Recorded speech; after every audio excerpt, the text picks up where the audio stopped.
The last words I ever expected to hear from my father-in-law? I know exactly what you are. You saw a rich family and locked him down before he could think straight. Well, $48,000 to get rid of a gold digger? That's actually a bargain. The Meridian restaurant went silent. White tablecloths. Crystal wine glasses. 70 strangers pretending not to stare. Robert Ashworth looked at me with pure contempt, like I was a problem he'd finally solved. 6 years of marriage. Reduced to a transaction. But what he didn't know. I knew exactly what he'd been doing. I'm Dakota. And this is the story of how my 6-year marriage almost ended. Not because we fell out of love, but because someone paid to make sure we would. Someone who'd done this before.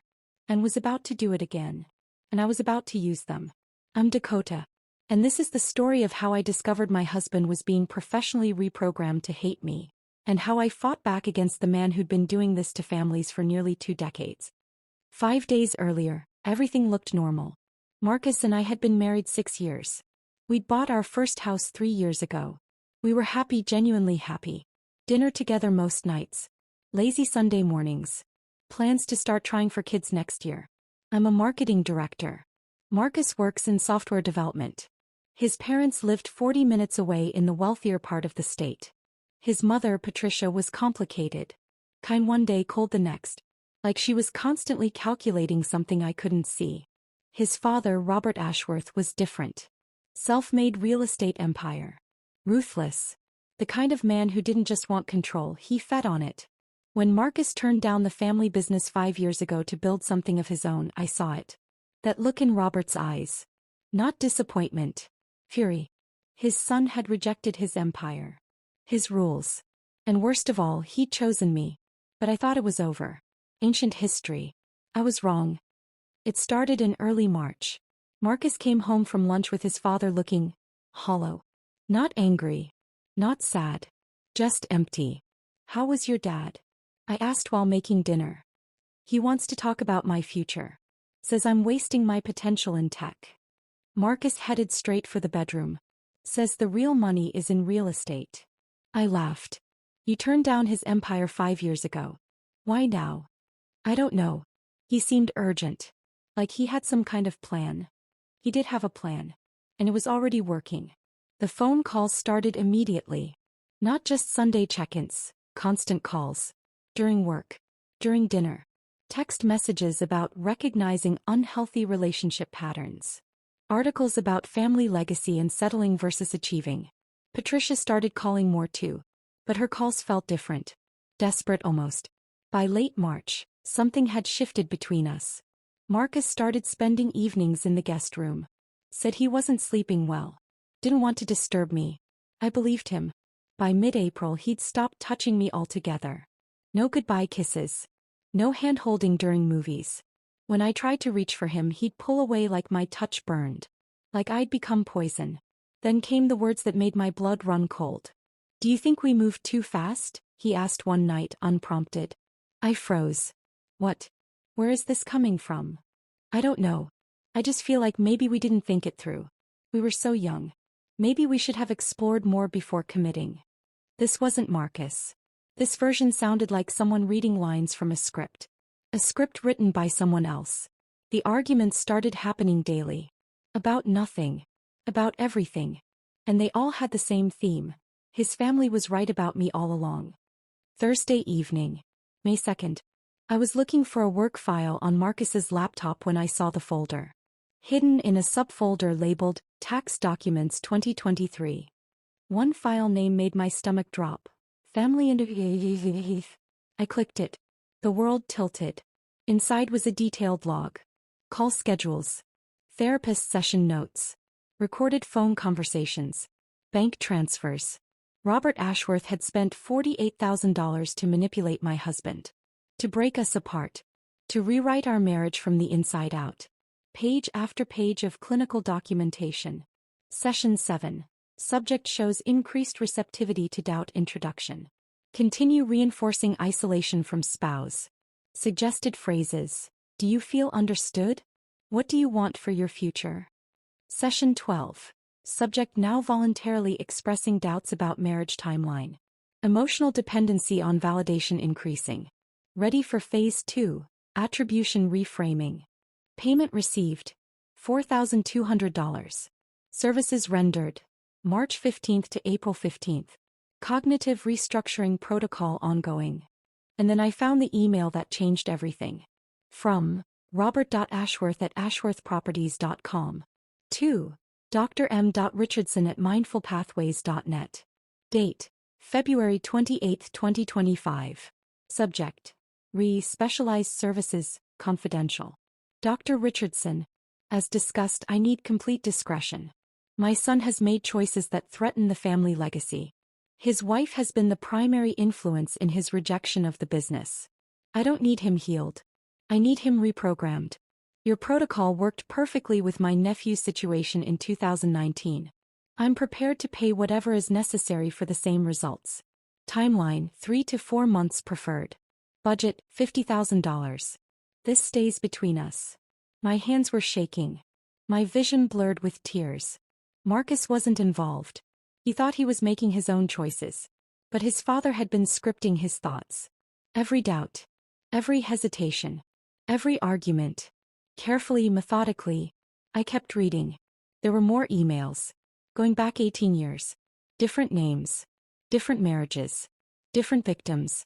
David Ashworth, Marcus's cousin, divorced in 2019 after intensive family therapy. Robert's business partner's daughter. Marriage dissolved in 2016 after discovering fundamental incompatibilities. A pattern. Clear as day. Robert had been destroying marriages for nearly 2 decades whenever someone threatened his control. And now it was my turn. I spent the next 72 hours learning everything about Robert Ashworth. Court records. Business filings. Social media. I found a private forum for family members of high-control individuals. The stories were identical to mine. One post stood out. He sees your marriage as a chess game. Your feelings don't matter. All that matters is winning. You think you're fighting for your relationship, but you're just a piece on his board. He's been playing this game for decades. And he's very, very good at it. But I found something else. Something Robert never anticipated. Every single person he'd targeted had fought alone. Emotional. Defensive. Reactive. No one had gathered evidence. No one had planned strategically. No one had turned his own methodology against him. I wasn't going to make that mistake. Step 1. Protect Marcus without revealing what I knew. If I confronted him too early, he'd run straight to his father. The manipulation was too deep. Step 2. Gather everything. Every email. Every payment. Every recorded therapy note. I backed it all up to 3 separate secure locations. Step 3. Contact the others. I reached out to David Ashworth through a mutual friend. What I learned made me sick. David's marriage had been happy. Until Robert decided his wife wasn't suitable for the family image. 6 months of therapy later, David filed for divorce. He'd never understood why. He'll know. Step 4. Set the trap. I needed Robert to expose himself completely. In public. With witnesses. And I knew exactly how to do it. Friday night, May 9th. Marcus came home and went straight to the guest room without a word. I followed him. We need to talk. About what? His voice was flat dead. About us. About what's happening. Nothing's happening. I just need space. Space from what, Marcus? From me? From our marriage? Or from whoever's been telling you to want space? His eyes flashed. No one's telling me anything. These are my feelings. Are they? I kept my voice gentle. Because 3 months ago you told me you'd never been happier. 3 months ago you were planning our future. What changed? I changed. People change. No, people grow. People evolve. They don't suddenly stop touching their wife. They don't suddenly question a 6-year marriage that was solid 2 months ago. That's not change. That's something else. He stared at me. For just a moment I saw confusion break through. Like he was waking up from a dream. I don't know what's happening to me, he whispered. I feel like I'm going crazy. Like I'm falling out of love with you and I don't know why. My heart broke. But I couldn't tell him the truth yet. Then let's figure it out together, I said. But please, don't make any big decisions right now. Promise me that. He nodded slowly. I promise. It was all I needed. Just enough time to execute the final phase. Monday morning. I called Robert directly. Robert, it's Dakota. I need to talk to you about Marcus. Silence then. Is everything all right? No, it's not. I think our marriage might be over. And I need to understand what happened. Marcus respects you. I thought maybe you could help me understand what he needs. I could hear the satisfaction in his voice. Of course. Let's meet for dinner. This Thursday. The Meridian. 6 p.m. I'll bring Patricia. Perfect. Thank you, Robert. He thought he'd won. He had no idea what was coming. Tuesday I met with David Ashworth at a coffee shop. I need your help, I said. And I need you to trust me. I showed him everything. The emails. The payments. The evidence that his divorce wasn't his choice. It was engineered. David's hands trembled as he read. I thought I was losing my mind. I loved her. And then suddenly I didn't. How is that possible? Professional manipulation, I said. Your uncle paid Dr. Richardson $42,000 to make it happen. That's illegal. It's fraud. It's psychological abuse. And we're going to expose it. Wednesday I contacted Patricia. She agreed to meet me alone. I know you've been calling Marcus, I said. And I know you're not trying to hurt us. You've been trying to warn him, haven't you? Her eyes filled with tears. I've watched Robert do this for 20 years. I've watched him destroy marriages, manipulate his nephews, control everyone around him. I tried to stop him with David. I failed. I won't fail again. Then help me, I said. Help me save my marriage. Help me stop him. She nodded. What do you need? Thursday. The Meridian. 6 p.m. Marcus and I arrived first. He didn't know what was about to happen. I'd only told him we were meeting his parents to talk things through. Robert and Patricia arrived exactly on time. Robert's expression was calm. Confident. The man who'd spent $50,000 to control his son was about to collect his victory. We ordered drinks. Small talk. The tension was suffocating. Then Robert leaned forward. Looked at me with those cold, calculating eyes. Dakota, Marcus has expressed some concerns about your marriage. As his father, I feel it's my responsibility to address them directly. What concerns? I asked calmly. That perhaps you moved too quickly. That perhaps you saw an opportunity with our family and took advantage of it before he could think clearly. Marcus flinched. Dad. It's all right, Marcus, I said. Let him finish. Robert continued. I've watched you for 6 years. I've seen how you've isolated him from the family. How you've influenced his career decisions. How you've positioned yourself as the most important voice in his life. Interesting, I said. Tell me, Robert. How much did that observation cost you? His expression didn't change. I don't know what you mean. Sure you do. I pulled out my phone. Should I tell him or do you want to? Dakota, what are you talking about? Marcus looked confused. I placed my phone on the table. Pressed play.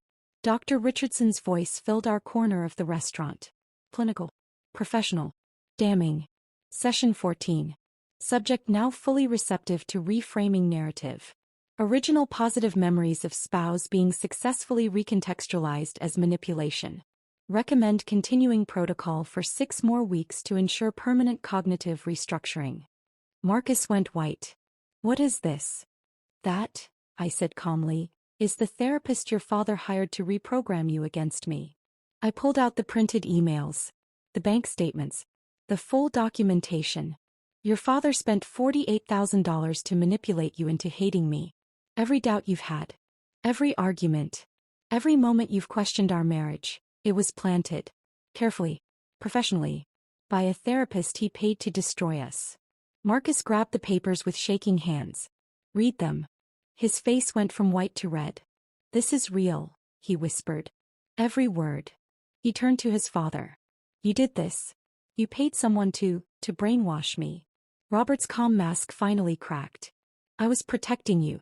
She was taking you away from the family. From your legacy. From everything I built for you. Taking me away? Marcus stood up. I made my own choices. I chose my career. I chose my wife. I chose my life. You chose wrong, Robert said coldly. And I corrected it. The words hung in the air like poison. Patricia stood up. Her voice was quiet but steady. No, Robert. You destroyed it. Just like you destroyed David's marriage. Just like you destroyed Michael's. Just like you've destroyed everything you couldn't control. Robert turned to her. Patricia. I'm done, she said. I'm done watching you hurt people. I'm done being afraid of you. Whatever happens tonight, I'm choosing my son. I'm choosing Dakota. I'm choosing what's right.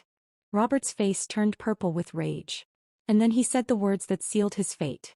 I know exactly what you are, Dakota. You saw a rich family and locked him down before he could think straight. Well, $48,000 to get rid of a gold digger? That's actually a bargain. The restaurant went completely silent. Every conversation stopped. Every head turned. Marcus's voice was ice. You just confessed to fraud in front of 70 witnesses. You just admitted to paying someone to manipulate me against my wife. You just destroyed your own defense. Those documents are private. Those documents are evidence, I said. And they're already with our lawyer. And the licensing board. And law enforcement. You committed fraud, Robert. You filed unauthorized legal documents on Marcus's behalf. You conspired with a licensed therapist to commit psychological abuse. I stood up. Looked him in the eyes. You were right about one thing. This is a bargain. Because for $48,000, you didn't just lose your son. You lost your wife. Your reputation. And possibly your freedom. Patricia took Marcus's hand. Then mine. We're leaving, she said. And we're not coming back. Together the three of us walked out. Behind us I heard Robert's chair scrape. Heard him try to follow. But when I glanced back he was alone at the table. Surrounded by staring strangers. A man who'd controlled everything. Who now controlled nothing. The charges against Robert were filed within a week. Fraud. Conspiracy to commit psychological abuse. Unauthorized legal filings. Dr. Margaret Richardson lost her license. The licensing board investigation uncovered 12 other cases where she'd been paid to manipulate clients on behalf of third parties. David Ashworth and 3 other victims came forward. The pattern was undeniable. Patricia filed for divorce after 32 years. She moved into a small apartment downtown and started therapy. Real therapy. For the first time in 3 decades, she was discovering who she was outside Robert's shadow. Marcus and I weren't untouched. Our relationship was fragile. Trust had been shattered in ways we were still processing. But we were fighting for it. Together. Couples therapy with a thoroughly vetted, highly recommended therapist helped us rebuild. We learned to spot manipulation. To trust our own feelings. To protect each other. Most importantly, we learned to see each other clearly. Not through someone else's lens. Just us. One night, 3 months after the confrontation, we were sitting on our back porch. No phones. No distractions. Just wine and stars. I'm sorry, Marcus said quietly. For doubting you. For pulling away. For... You were being manipulated, I interrupted. By a professional. This wasn't your fault. But I should have seen it. I should have known. How could you? When the person you're supposed to trust most is the one manipulating you. I took his hand. We survived this. That's what matters. He pulled me close. For the first time in months his touch felt like home. I love you, he whispered. And I choose you. Every single day. My choice. No one else's. I choose you too, I said. And in that moment everything else fell away. The manipulation. The betrayal. The war we'd survived. All that remained was us. Whole, clear, unbreakable. If you want to hear more unbelievable true stories and jaw-dropping twists, hit that subscribe button and turn on notifications. You won't want to miss what's coming next.